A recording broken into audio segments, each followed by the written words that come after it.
Hello guys, welcome back. Board ಜೊತೆ video ಮಾಡ್ತಿದ್ದೀನಿ ಅಂದರೆ ಯಾವುದನ್ನ ಒಂದು ಗೌರ್ಮೆಂಟ್ ಜಾಬ್ ಅಂತಾನೆ ಅರ್ಥ. SSC MTS multi tasking staff ಬಗ್ಗೆ ವಿಡಿಯೋ ಮಾಡಿದಾಗ ಪ್ರತಿಯೊಬ್ಬರೂ ಕೂಡ ಅಲ್ಲಿ ಕಮೆಂಟ್ಸ್ ಮಾಡಿದ್ರಿ. SSC ನ CGL ನೋಟಿಫಿಕೇಶನ್ ಅವಾಗಲೇ ರಿಲೀಸ್ ಆಗಿದೆ, ಅದರ ಒಂದು ವಿಡಿಯೋನು ಕೂಡ ಮಾಡಿ ತಿಳಿಸಿ ಅಂತ ಹೇಳ್ತಿದ್ರಿ. ಇವತ್ತಿನ ಒಂದು ವಿಡಿಯೋದಲ್ಲಿ SSC CGL ನೋಟಿಫಿಕೇಶನ್ 2024 ಬಗ್ಗೆ ವಿಡಿಯೋ ಮಾಡ್ತಿದ್ದೀನಿ. ಅಪ್ಲಿಕೇಶನ್ ಯಾವಾಗ ರಿಲೀಸ್ ಆಗುತ್ತೆ, ಎಕ್ಸಾಮ್ ಯಾವಾಗ ಇರುತ್ತೆ, ಸಿಲೆಬಸ್ ಏನಿದೆ, ಪ್ರತಿಯೊಂದು ಇನ್ಫಾರ್ಮೇಶನ್ ಕೂಡ ಈ ಒಂದು ವಿಡಿಯೋದಲ್ಲಿ ತಿಳಿಸ್ಕೊಡ್ತೀನಿ. ಇನ್ನು ಚಾನಲ್ಗೆ ಸಬ್ಸ್ಕ್ರೈಬ್ ಮಾಡ್ಕೊಂಡಿಲ್ಲ ಅಂತ ಹೇಳೋದಾದ್ರೆ ಸಬ್ಸ್ಕ್ರೈಬ್ ಮಾಡ್ಕೊಂಡು ಪಕ್ಕದಲ್ಲಿರುವಂಥ ಒಂದು ಬೆಲ್ ಐಕಾನ್ನ ಕ್ಲಿಕ್ ಮಾಡೋದು ಮರಿಬೇಡಿ. ಸಬ್ಸ್ಕ್ರೈಬ್ ಮಾಡ್ಕೊಂಡ್ರೆ ಮಾತ್ರ ನೋಟಿಫಿಕೇಶನ್ ಬರುತ್ತೆ, ಅದಕ್ಕೋಸ್ಕರ ಸಬ್ಸ್ಕ್ರೈಬ್ ಮಾಡ್ಕೊಳ್ಳಿ. ನಮ್ಮೊಂದು ಟೆಲಿಗ್ರಾಮ್ ಚಾನಲ್ನಲ್ಲಿ ಇದರ ಒಂದು PDF ಮತ್ತೆ ನೋಟಿಫಿಕೇಶನ್ ಲಿಂಕ್ ಇರುತ್ತೆ, ಡಿಸ್ಕ್ರಿಪ್ಷನ್ ಅಲ್ಲಿ ಲಿಂಕ್ ಇದೆ, ಕ್ಲಿಕ್ ಮಾಡ್ಕೊಂಡು ಹೋಗಿ ಜಾಯಿನ್ ಆಗಿ ಡೌನ್ಲೋಡ್ ಮಾಡ್ಕೊಳ್ಳಿ PDF ನ. ಇನ್ನು ಚೆನ್ನಾಗಿ ಅರ್ಥ ಆಗುತ್ತೆ ನಿಮಗೆ. ಸೊ ಬನ್ನಿ ವಿಡಿಯೋನ ಸ್ಟಾರ್ಟ್ ಮಾಡೋಣ ಅಂತ. ಮೊದಲನೇದಾಗಿ SSC ನ MTS ಬಗ್ಗೆ ನಾನು ವಿಡಿಯೋ ಮಾಡಿದಾಗ, ಸೊ ಮಲ್ಟಿ ಟಾಸ್ಕಿಂಗ್ ಸ್ಟಾಫ್ ಬಗ್ಗೆ ವಿಡಿಯೋ ಮಾಡಿದಾಗ CGL ಬಗ್ಗೆನೂ ಕೇಳ್ತಿದ್ರಿ. CGL ಅಂದ್ರೆ ಕಂಬೈನ್ಡ್ ಗ್ರಾಜುಯೇಟ್ ಲೆವೆಲ್ ಅಂತ ಹೇಳ್ಬಿಟ್ಟು. ಸೊ ಎಜುಕೇಶನ್ ಕ್ವಾಲಿಫಿಕೇಶನ್ ಕೂಡ ತಿಳಿಸ್ಕೊಡ್ತೀನಿ. ಮೊದಲನೇದಾಗಿ ಜಾಬ್ ಲೊಕೇಶನ್ ಇಂದ ಸ್ಟಾರ್ಟ್ ಮಾಡೋಣಂತೆ.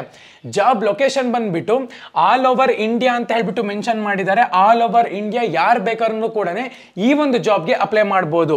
ಸೊ ಎರಡನೇದಾಗಿ ಅಪ್ಲಿಕೇಶನ್ ಪ್ರೋಸೆಸ್ ಯಾವ ತರ ಇರುತ್ತೆ ಅಂತ ಹೇಳೋದಾದ್ರೆ, ಅಪ್ಲಿಕೇಶನ್ ಯಾವಾಗ ಬಿಡುಗಡೆ ಮಾಡ್ತಾರೆ, ನಾವು ಯಾವಾಗ ಫಾರಮ್ಗೆ ಅಪ್ಲೈ ಮಾಡುವಂಥದ್ದು ಅಂದ್ರೆ 24th ಜೂನ್ ಅಂತ ಹೇಳ್ಬಿಟ್ಟು ಮೆನ್ಷನ್ ಮಾಡಿದ್ದಾರೆ. ಅಂದ್ರೆ ಇನ್ನೊಂದು 4 ದಿವಸ ಇದೆ ಅಷ್ಟೇ, 3 ದಿವಸ 4 ದಿವಸ ಇದೆ ಅಷ್ಟೇ ಈ ಒಂದು ಅಪ್ಲಿಕೇಶನ್ಗೆ ನೀವು ಅಪ್ಲೈ ಮಾಡೋಕ್ಕೆ. ಮತ್ತೆ ಅಪ್ಲಿಕೇಶನ್ ಒಂದು ಎಂಡಿಂಗ್ ಡೇಟ್ ಬಂದ್ಬಿಟ್ಟು ಅದೇ 24 ಜುಲೈ ಅಂತ ಹೇಳ್ಬಿಟ್ಟು ಮೆನ್ಷನ್ ಮಾಡಿದ್ದಾರೆ. ನಿಮಗೆ 1 ಮಂತ್ ತನಕ ಟೈಮ್ ಕೊಟ್ಟಿದ್ದಾರೆ ಅಪ್ಲಿಕೇಶನ್ ಹಾಕೋಕೆ. 1 ಮಂತ್ ಅಲ್ಲಿ ಆರಾಮಾಗಿ ನೀವು ಹಾಕ್ಬೋದು, ಅಪ್ಲಿಕೇಶನ್ ಪ್ರಿಪೇರ್ ಕೂಡ ಆಗಬಹುದು. So SSC CGL combined graduate level ನ ಒಂದು ಸ್ಯಾಲರಿ ನೋಡ್ಕೊಳ್ಳೋದಾದ್ರೆ ಇಂಪ್ರೆಸಿಂಗ್ ಅಂತಾನೆ ಹೇಳ್ಬೋದು. 25,500 ರೂಪಾಯಿ ಕೊಡ್ತಿದ್ದಾರೆ ಬೇಸಿಕ್ ಸ್ಯಾಲರಿ ಅಂತಾನೆ ಹೇಳ್ಬೋದು. ಅದ್ರ ಒಳಗಡೆ ಅಂದ್ರೆ 1,51,000 ರೂಪಾಯಿ ಮ್ಯಾಕ್ಸಿಮಮ್ ಅಂತ ಹೇಳ್ಬಿಟ್ಟು ಮೆನ್ಷನ್ ಮಾಡಿದ್ದಾರೆ. ಆಕ್ಚುಲಿ ಇದು ಪೋಸ್ಟ್ ವೈಸ್ ಡಿವೈಡ್ ಆಗುತ್ತೆ ಅಂತಾನೆ ಹೇಳ್ಬೋದು, ಅದ್ರ ಬಗ್ಗೆನೂ ನಾನು ಮಾತಾಡ್ತೀನಿ. ನೀವು ಅಪ್ಲೈ ಮಾಡ್ತೀರಾ ಅಂತ ಹೇಳೋದಾದ್ರೆ ಅವರ ಒಂದು ಅಫಿಷಿಯಲ್ ವೆಬ್ಸೈಟ್ ಇದೆ, ssc.gov.in ಅಂತ ಹೇಳಿ, ssc.gov.in ಅಂತ ಹೇಳಿ ಅವರ ಒಂದು ಅಫಿಷಿಯಲ್ ವೆಬ್ಸೈಟ್ ನಲ್ಲೇ ಹೋಗಿ ನೀವು ಅಪ್ಲೈ ಮಾಡಬೇಕಾಗತ್ತೆ. ಇನ್ನು ನೆಕ್ಸ್ಟ್ ಸ್ಲೈಡ್ ನೋಡ್ಕೊಳ್ಳೋದಾದ್ರೆ ಅಪ್ಲಿಕೇಶನ್ ಫೀಸ್ ಎಷ್ಟಿರುತ್ತೆ, ಎಲ್ಲ ಒಂದು ಸ್ಟೂಡೆಂಟ್ಸ್ ಕೂಡ ಅಫೋರ್ಡ್ ಮಾಡಬಹುದಾ ಈ ಒಂದು ಎಕ್ಸಾಮ್ಗೆ ಅಂತ ಹೇಳೋದಾದ್ರೆ, ಜನರಲ್ಗೆ 100 ರೂಪಾಯಿ ಚಾರ್ಜ್ ಮಾಡ್ತಿದ್ದಾರೆ, OBC ಮತ್ತೆ EWS ಸ್ಟೂಡೆಂಟ್ಸ್ಗಳಿಗೆ 100 ರೂಪಾಯಿ ಚಾರ್ಜ್ ಮಾಡ್ತಿದ್ದಾರೆ. ಇದೊಂದು ಆಲ್ ಓವರ್ ಇಂಡಿಯಾ ಎಕ್ಸಾಮ್ ಆಗಿರೋದ್ರಿಂದ 100 ರೂಪಾಯಿ ಅನ್ನುವಂಥದ್ದು ಎಲ್ಲರೂ ಕೂಡ ಅಫೋರ್ಡ್ ಮಾಡಬಹುದು. ಹಂಗಾಗಿ ಪ್ರತಿಯೊಬ್ಬರನ್ನು ಕೂಡ ಅಪ್ಲೈ ಮಾಡಬೇಕಾಗುತ್ತೆ. ಅದೇ SC ST ಸ್ಟೂಡೆಂಟ್ಸ್ಗಳಿಗೆ ಯಾವುದೇ ಒಂದು ಫೀಸ್ ಇರೋದಿಲ್ಲ, ಆರಾಮಾಗಿ ನೀವು ಅಪ್ಲೈ ಮಾಡಬಹುದು ಫ್ರೀ ಆಫ್ ಕಾಸ್ಟ್ ನಲ್ಲಿ.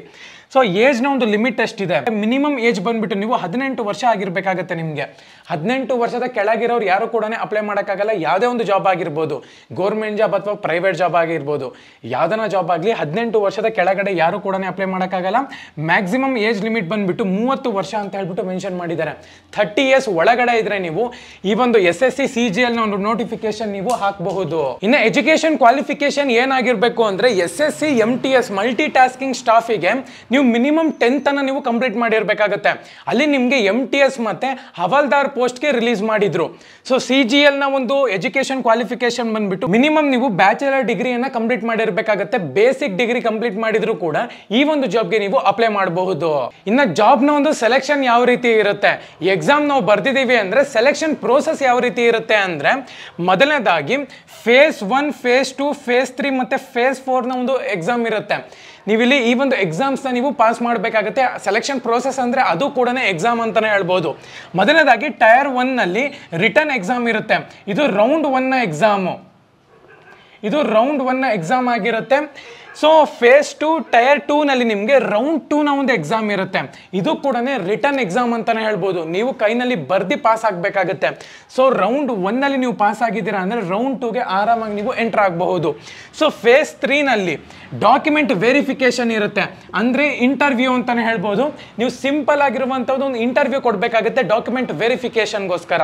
ಸೊ ನಿಮ್ಮ ಒಂದು ಡಿಗ್ರಿ ಸರ್ಟಿಫಿಕೇಟು, ನೀವೇನೆಲ್ಲ ಒಂದು ಅಚೀವ್ಮೆಂಟ್ಸ್ ಮಾಡಿದ್ದೀರಾ, ಸೊ ಇವೆಲ್ಲನೂ ಕೂಡ ಅದು ಆ ಒಂದು ಡಾಕ್ಯುಮೆಂಟ್ ವೆರಿಫಿಕೇಶನ್ ಅಪ್ಲಿಕೇಶನ್ ರೆಸ್ಯೂಮ್ ಆಗಿರ್ಬೋದು ಇವೆಲ್ಲ ಇರುತ್ತೆ ಅದರೊಳಗೆ ಒಂದು ಚಿಕ್ಕದಾಗಿ ಡಾಕ್ಯುಮೆಂಟ್ ವೆರಿಫಿಕೇಶನ್ ಮಾಡ್ತಾರೆ ಮತ್ತೆ ಫೇಸ್ 4 ನಲ್ಲಿ ಮೆಡಿಕಲ್ ಎಕ್ಸಾಮಿನೇಷನ್ ಇರುತ್ತೆ ತುಂಬಾ ಜನ ಸ್ಟೂಡೆಂಟ್ಸ್ಗಳು ಬಂದು ಈ ಒಂದು 3 ರೌಂಡ್ನ ಸೆಲೆಕ್ಟ್ ಆಗಿಬಿಟ್ಟಿರ್ತಾರೆ ಬಟ್ 4ನೇ ರೌಂಡ್ ಮೆಡಿಕಲ್ ಎಕ್ಸಾಮಿನೇಷನ್ ಅಲ್ಲಿ ಫೇಲ್ ಆಗ್ತಾರೆ ಯಾವುದೇ ಕಾರಣಕ್ಕೂ ಆ ಥರ ಆಗಬಾರ್ದು ನೀವು ಕಂಪ್ಲೀಟ್ ಆಗಿ ಫಿಟ್ ಆಗಿದ್ದೀರಾ ಅಂತ ಹೇಳೋದಾದ್ರೆ ಇವಾಗ ಆರ್ಮಿಗೆ ಜಾಯ್ನ್ ಆಗೋರು ಮೆಡಿಕಲ್ ಎಕ್ಸಾಮಿನೇಷನ್ ಮಾಡಿಸ್ಬೇಕು ಸೊ ಕಣ್ಣಿನ ಒಂದು ಪ್ರಾಬ್ಲಮ್ ಇಂದ ಮತ್ತೆ ಟ್ಯಾಟೂ ಇರೋದ್ರಿಂದ ಸೊ ಇದರ ಚಿಕ್ಕ ಚಿಕ್ಕ ರೀಸನ್ ಇಂದಾನೆ ಅವರು ಮೆಡಿಕಲ್ ಎಕ್ಸಾಮಿನೇಷನ್ ಅಲ್ಲಿ ಫೇಲ್ ಆಗ್ತಾರೆ ಅದಕ್ಕೋಸ್ಕರ ಮೆಡಿಕಲ್ ಎಕ್ಸಾಮಿನೇಷನ್ ಅನ್ನುವಂಥದ್ದು ತುಂಬಾ ಇಂಪಾರ್ಟೆಂಟ್ ಆಗಿರುತ್ತೆ ಇದು ನಿಮ್ಮ ಒಂದು ಗಮನದಲ್ಲಿ ಇರಬೇಕಾಗತ್ತೆ ಈ ಒಂದು ವಿಡಿಯೋನ ಲಾಸ್ಟ್ ಸ್ಲೈಡ್ ಬಂದು ಎಕ್ಸಾಮ್ ಯಾವಾಗ ನಡೆಯುತ್ತೆ ಎಕ್ಸಾಮ್ನ ಒಂದು ಲಾಸ್ಟ್ ಡೇಟ್ ಯಾವಾಗ ಫೀಸ್ನ ಪೇ ಮಾಡೋಕ್ಕೋಸ್ಕರ ಮೊದಲನೇದಾಗಿ ಎಕ್ಸಾಮ್ನ ಒಂದು ಲಾಸ್ಟ್ ಡೇಟ್ ನೋಡ್ಕೊಂಡ್ಬಿಡೋಣಂತೆ ಫೀಸ್ನ ನೀವು ಪೇ ಮಾಡಬೇಕು ಅಂದರೆ ಈ ಒಂದು ಡೇಟ್ಗೆ ಪೇ ಮಾಡಬೇಕಾಗತ್ತೆ ಲಾಸ್ಟ್ ಡೇಟ್ ಬಂದ್ಬಿಟ್ಟು ಅವಾಗಲೇ ನಾವು ಡಿಸ್ಕಸ್ ಮಾಡಿದ್ವಿ 24ನೇ ತಾರೀಕು ಬಂದು